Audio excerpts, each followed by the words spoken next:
নমস্কাৰ সকলোকে নতুন এটা ভিডিঅ'লৈ স্বাগতম জনাইছো মই অনুপম দাস এছিষ্টেণ্ট টিচাৰ আপোনালোকে চাই আছে অনুপম এডুকেশ্যনেল জ্ঞান ইউটিউব চেনেল আজি ছাত্ৰ-ছাত্ৰী অভিভাৱক শিক্ষকসকলৰ কাৰণে খুব গুৰুত্বপূৰ্ণ অফিচিয়েল এটা খবৰ লৈ আনিছো এই খবৰটো হৈছে স্কুলৰ যি টাইমিং সেই টাইমিংটো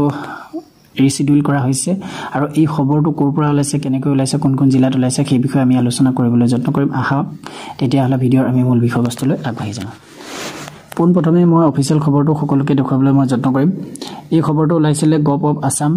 office of the district commissioner Lakhimpur north Lakhimpur আৰু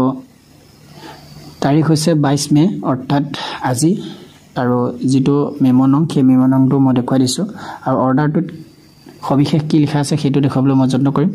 যদিও মই কৈছোঁ চমুকে যে স্কুলৰ টাইমিংটো ৰিচিডিউল কৰা হৈছে আৰু আজি 22 মে 2024 আৰু 22 মে 2024 তাৰিখে ওলোৱা লখিমপুৰ জিলাৰ পৰা ওলোৱা এই খবৰটোত বিশেষকৈ লখিমপুৰ জিলাৰ অন্তৰ্গত যিসমূহ বিদ্যালয় আছে সমূহ বিদ্যালয়ৰ টাইমিং ৰিচিডিউল কৰা হৈছে ইয়াত সবিশেষ লিখা আছে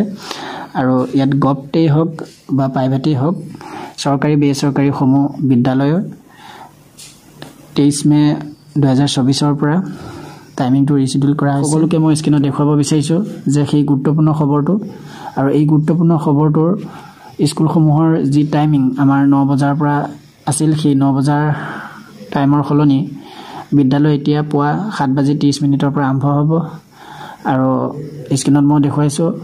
লোৱাৰ প্ৰাইমেৰী স্কুলসমূহৰ কাৰণে 7:30 পৰা 12 বজালৈকে হ'ব আৰু এমই স্কুল অৰ্থাৎ আপাৰ প্ৰাইমেৰী স্কুলসমূহ 7:30 পৰা 12:30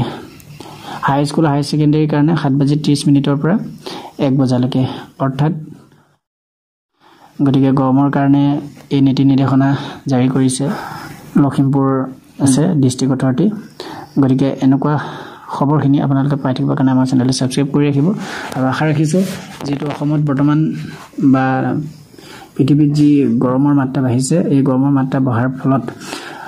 অসমৰ যিসমূহ বিদ্যালয় সেই বিদ্যালয়সমূহৰ ছাত্ৰ-ছাত্ৰীসকলে যথেষ্ট কষ্ট পাইছে আৰু যেটো লখিমপুৰত ইতিমধ্যে অৰ্ডাৰ ওলালে আৰু অন্যান্য জিলাতো নিশ্চয় সোনকালে অৰ্ডাৰ ওলাব বুলি আশা ৰাখিলোঁ ধন্যবাদ